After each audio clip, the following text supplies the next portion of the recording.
ஏன் நம்மனால சாமிய ரீச் பண்ண முடியல? ஏன் அவ்வளோ சீக்கிரமா நம்ம இது பண்ண முடியல? அது வந்து நீங்க சொல்ற இதுதானா? ஆனா இதுல வந்து இவங்க என்ன சொல்றாங்கன்னா, நம்ம ஒரு ஒரு நாளும் ஒரு நாளுக்கு நமக்கு வந்து 60,000 தாட்ஸ் 60,000 எண்ணங்கள் நம்ம மனசுல ஓடிக்கிட்டே இருக்கும். அதுல பேசிக்கா நம்ம பார்த்தோம்னா, ஒரு 90% 90% நெறைய பேருக்கு வந்து அந்த நெகட்டிவ் தாட்ஸ் மைண்ட்ல இருந்துட்டே இருக்கும். அதனால தான் அவங்கனால அந்த கடவுள ரீச் பண்றதுக்கு அவங்களுக்கு அதுதான் தடையா இருக்கு.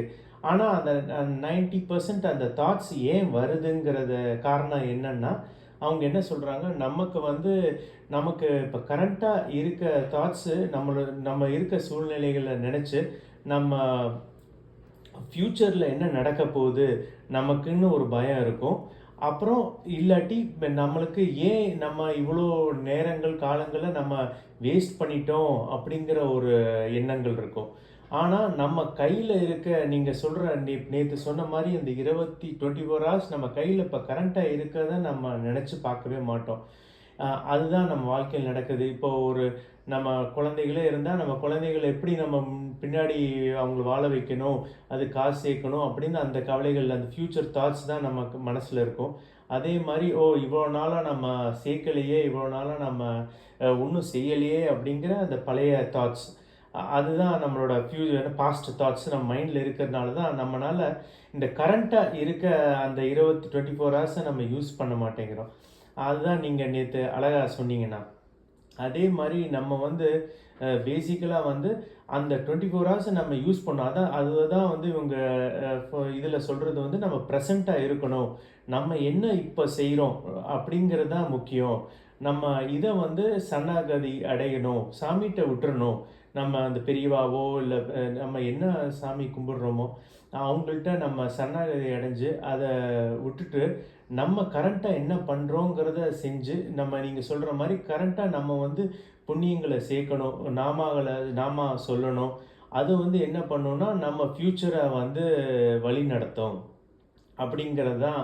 ஏன்னா, இப்ப கரண்ட்டா நம்ம செய்ற கர்மா தான் நம்ம கையில இருக்கு. அது பலன் பின்னாடி ஃப்யூச்சருக்கு அதுதான் நம்மளோட ஃப்யூச்சர் கர்மாவ முடிவு பண்ணுங்கிறத நம்ம புரிஞ்சுக்கணுங்கிறது தான் அந்த இதில பார்த்தேன்னா, இதுக்கு ஒரு கதை வந்து ஆக்சுவலா ஒரு சின்ன கதை இத பத்தி சொல்லணும்னு நெனச்சேன் நான். அதான் கேட்டேன் நான். ஒரு ஒரு குகையில வந்து ஒரு சாமியார் இருப்பாரு.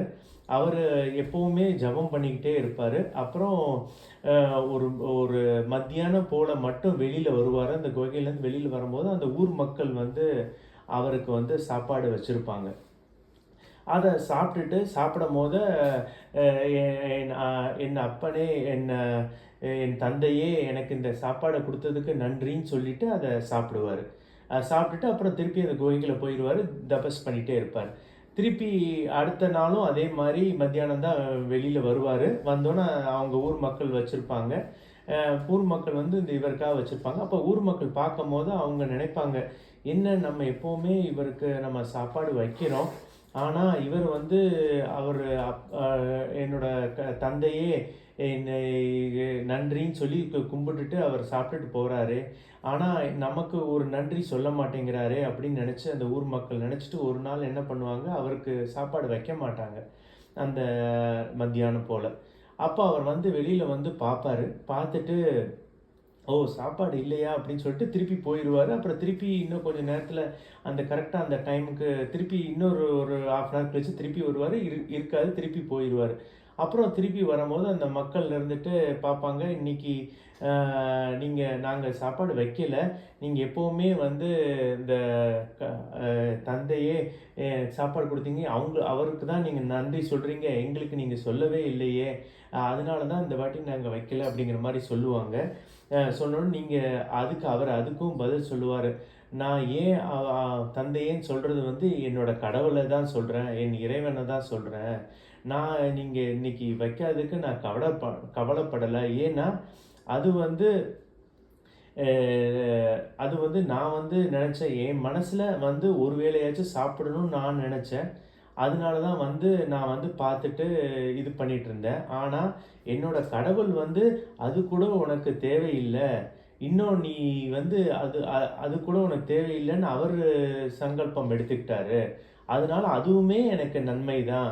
நம்ம அப்படின்னு சொன்னார். அதுலேருந்து அந்த ஊர் மக்கள் புரிஞ்சுக்கிட்டாங்க அவர் எவ்வளோ கடவுளோட சரணாகதி அடைந்து இருக்கிறாருன்னு.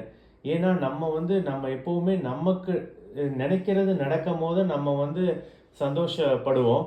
ஆனால் அது நடக்கலைன்னா கடவுள் நமக்காக ஒரு வழி வச்சிருக்காரு. அது நமக்கு ஒரு கற்றுக்கிறதுக்காக நமக்காக ஒரு இது கொடுக்குறாரு, வாய்ப்பு கொடுக்குறாரு. கடவுளோட தாட்ஸ் அது நடக்குதுன்னு நம்ம நினச்சிக்கணும்.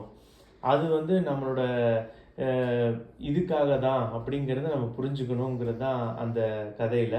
அப்புறம் அந்த ஊர் மக்கள் அப்போ தான் புரிஞ்சுக்கிட்டாங்க, சரி இவர் எவ்வளோ கடவுளோட கலந்து இருக்கிறாரு அப்படிங்கிறத அவங்க புரிஞ்சுக்கிட்டாங்க. அந்த மாதிரி அந்த கதையிலேருந்து அது ஒன்று புரிஞ்சிச்சுன்னா. அப்புறம் இன்னொரு சின்ன கதை சொல்லணும்னு நினச்சேன்னா, இன்னொரு கதை என்னென்னா, ஒரு ஒரு தீவில் ஒரு ஒரு மனிதன் ஒரு ஒரு ஆள் நின்று ஹெல்ப் பண்ணுறதுக்கு கேட்டுட்டு இருப்பார். இன்னொரு சைடில் அந்த தீவு சுற்றி இருக்க தண்ணியில் ஒரு மனிதன் ஒரு ஆள் போட்டில் வந்துட்டு இருப்பார். அவரும் கை காட்டுவார், இவரும் கை காட்டுவார். ஆனால் இவர் என்ன நினைப்பார், ஐயோ அந்த தீவுலேருந்து எப்படி தப்பிச்சு போகணும்னு நினைப்பார். ஆனால் அந்த பக்கம் அந்த போட்டில் இருக்கவர் எப்படியோ நம்ம இந்த கடல்லேருந்து நம்ம தப்பிச்சு இந்த பக்கம் வரணுமே, ஏதோ தீவுக்காச்சும் வரணுமேன்னு நினைப்பார். அதுதான் இப்போ நம்ம பார்க்குற கண்ணோட்டத்தில் தான் அந்த ஒரு ஒரு இதுவும் இருக்குது. இப்போ இவரோட கண்ணோட்டத்தில் பார்க்கும் போது, ஐயோ இவருக்கு எப்படியோ தப்பிச்சு போகிறதுக்கு ஒரு போட் வந்திருக்குன்னு சொல்லி ஒரு பாசிட்டிவான தாட்டில் நினைக்கிறாரு. ஆனால் நினைக்கிறாருன்னு நினைக்கணும் நம்ம. ஆனால் அந்த பக்கம் இருக்கவர் ஐயோ இவர் நம்மளை காப்பாற்றுறதுக்கு ஒரு தீவு கிடைச்சிருச்சே அப்படின்னு நினைக்கிறாரு. அதான் ஒருத்தரோட எண்ணங்களில் தான் அந்த எந்த செயல்கள் நம்மளுக்கு நடந்தாலும் அதை நம்ம பாசிட்டிவ்ல ஆங்கிளில் பார்த்தா அது நமக்கு வெற்றி அடையும். அதுதான் அந்த இதில் சொல்லுவார். அதான் இப்போ நம்ம மூணாவது நம்ம கண்ணோட்டத்திலேருந்து அதை பார்க்கும்போது நம்ம நினைக்கலாம், இவங்க 2 பேரும் சேர்ந்து இந்த தீவை விட்டு கிளம்பி போகிறதுக்கு 2 பேருக்குமே ஒரு நல்லது நடக்கும் அப்படின்னு நம்ம நினைக்கலாம். அந்த மாதிரி ஒருத்தரும் ஒரு சிச்சுவேஷனையும் நம்ம பாசிட்டிவாக நினச்சி அதை நோக்கி கடவுளை கேட்கும் போது அது நமக்கு பாசிட்டிவாக அமையும்னு நினைக்கிறேன் நான். அப்புறம் இன்னொரு சின்ன ஸ்டோரி என்னென்னா, ஒருத்தர் சாதுட்ட போய் கேட்பாரு, எனக்கு கஷ்டங்கள் வந்துக்கிட்டே இருக்கு, என்ன பண்ணுறதுன்னே தெரியல, எனக்கு எப்படி நிம்மதியாக இருக்கிறதுன்னு கேட்குறாரு. அதுக்கு அந்த சாது சொல்கிறாரு, ஒரு கிளாஸில் ஒரு தண்ணி எடுத்துகிட்டு வாங்கிறாரு. தண்ணி எடுத்துகிட்டு வந்தோடனே அவர் அந்த கிளாஸை பிடிச்சிட்டு அந்த கையில் அந்த தண்ணியை தூக்கிட்டு கையை நீட்டி பிடிச்சிருக்காரு அந்த கிளாஸில். அவர் சொல்கிறாரு, இதை நான் இப்போ நான் கையில் ஒரு 5 நிமிஷம் பிடிச்சிருந்தா என்ன ஆகுங்கிறாரு. ஒன்றும் ஆகாது, உங்களுக்கு கொஞ்சம் கை கூட கொஞ்சம் லைட்டாக வலிக்கிற மாதிரி இருக்கும். இதே இது நான் 1 மணி நேரம் பிடிச்சிருந்தா என்ன ஆகும்னு கேட்குறாரு. இன்னும் கொஞ்சம் உங்களுக்கு வலிக்கிற மாதிரி இருக்கும். அப்புறம் இன்னும் இது ஒரு நாள் ஃபுல்லும் பிடிச்சிருந்தா என்ன ஆகும், எனக்கு ரொம்ப கை வலிக்கும், என்னால் முடியாது, இப்போ தூக்கிட்டே இருக்க முடியாது, இப்போ கையே ரொம்ப வலிக்க ஆரம்பிச்சிடும். அதான் அவர் சொல்கிறாரு, அதே மாதிரி தான் நம்ம தாட்ஸு, நமக்கு எண்ணங்கள், வேண்டாத எண்ணங்களை நம்ம எப்போவுமே சரணாகதி அடைஞ்சிடணும். அதை லெட் கோ பண்ணிடணும், அதை விட்டுறணும், அதை கீழே வச்சிடணும். அதை நம்ம பிடிச்சிக்கிட்டே இருந்தோம்னா அது கஷ்டமோ இல்லை பழைய தாட்ஸோ இல்லை ஃப்யூச்சர் தாட்ஸோ நம்ம நினச்சிக்கிட்டே இருந்தோன்னா கரண்ட்டாக நம்ம பண்ண வேண்டிய வேலைகளை நம்மளால் பண்ண முடியாது அப்படிங்கிறத அவர் அந்த சாது சொல்லுவார். அதுதான் நான் அந்த இதில் ஒன்று புரிஞ்சிச்சு. இன்னொரு இது பேசிக்காக நம்ம இதில் என்னன்னா, ஒருத்தர் கேட்பார், கடவுள் தானே ஒரு நல்லதையும் படைச்சாரு கெட்டதையும் படித்தார், ஏன் அந்த குருகிட்ட கேட்பார். அப்போ குரு சொல்லுவார், ஒருத்தர் கேட்பார், நல்லதையும் கடவுள் தான் படைச்சாரு கெட்டதையும் படைச்சாரு, ஏன் எங்களை எல்லாம் நல்லதே பண்ண சொல்கிறீங்க அப்படின்னு கேட்கும்போது அந்த குரு அதுக்கு சொல்லுவார், கொஞ்சம் வெயிட் பண்ணு, இன்னைக்கு நைட்டு உனக்கே புரியும் அப்படிம்பாரு. அப்புறம் நைட் என்ன ஆகும்னா, எல்லாருக்கும் அவங்க பால் கொடுப்பாங்க. ஆனால் அவருக்கு மட்டும் அந்த சாணியில் கறந்த ஒரு சாணியை கறந்து ஒரு சாணி கறந்து கொடுத்த தண்ணியை கொடுப்பாங்க. அவர் உடனே கோவப்பட்டு குருட்ட கேட்பார், என்ன எனக்கு இதை கொடுக்குறீங்க, எல்லாருக்கும் பாலை கொடுத்துருக்கீங்களே. அப்போ அவர் சொல்லுவார், இந்த ஒரே மாடுகிட்ட இருந்து தான் பாலும் வருது, இந்த சாணியும் வருது, ஏன் நீ கோவப்படுற, அதை தான் அவர் புரிய வைப்பார். இந்த மாதிரி கடவுள் எல்லாத்தையும் கொடுத்துருக்காரு, நம்ம புரிஞ்சுக்கணும், நல்லதை நம்ம எடுத்துக்கணும், நல்லதை நம்ம ஃபாலோ பண்ணணும். அதுதான் நம்ம கடவுள் நம்மள்ட்ட இருந்து கேட்கறது அப்படிங்கிறத அதை புரிஞ்சுப்பாரு. அப்புறம் அவர் இன்னொரு கேள்வி கேட்பாரு. நம்ம எப்பவுமே நம்ம வந்து தப்பு ஒண்ணு செஞ்சுட்டோம். அதுக்காக நம்ம எப்பவுமே கஷ்டப்படணுமா? அப்படின்னு கேட்கும்போது, அதுக்கும் ஒரு கதை சொல்லுவாரு. ஒரு ஆட வந்து ஒரு மரத்துல கட்டி வச்சிருப்பாங்க. அந்த கதை வந்து ஒரு ஆட வந்து மரத்துல கட்டி வச்சிருப்பாரு. அந்த ஆடு மேய்க்கிறவரு. அப்போ வந்து அந்த ஆடு என்ன பண்ணும்னா, அந்த அந்த மரத்த சுத்தி இருக்க புல்லுகள எல்லாத்தையுமே சாப்பிட்டுட்டே வரும்.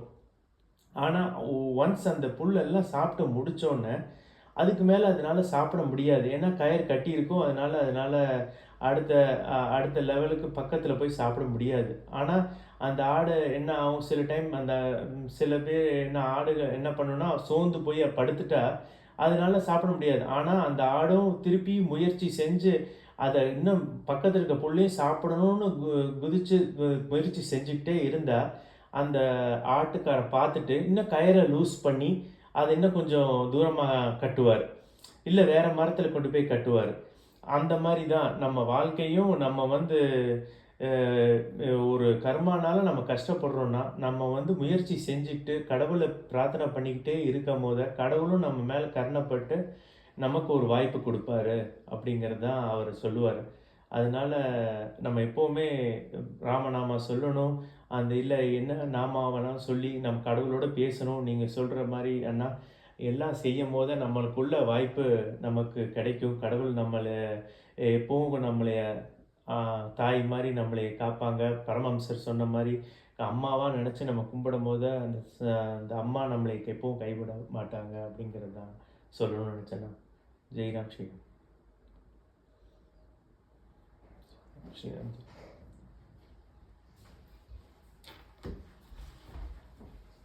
ராஜீவ் ரொம்ப சந்தோஷப்பட்டிருப்பான்.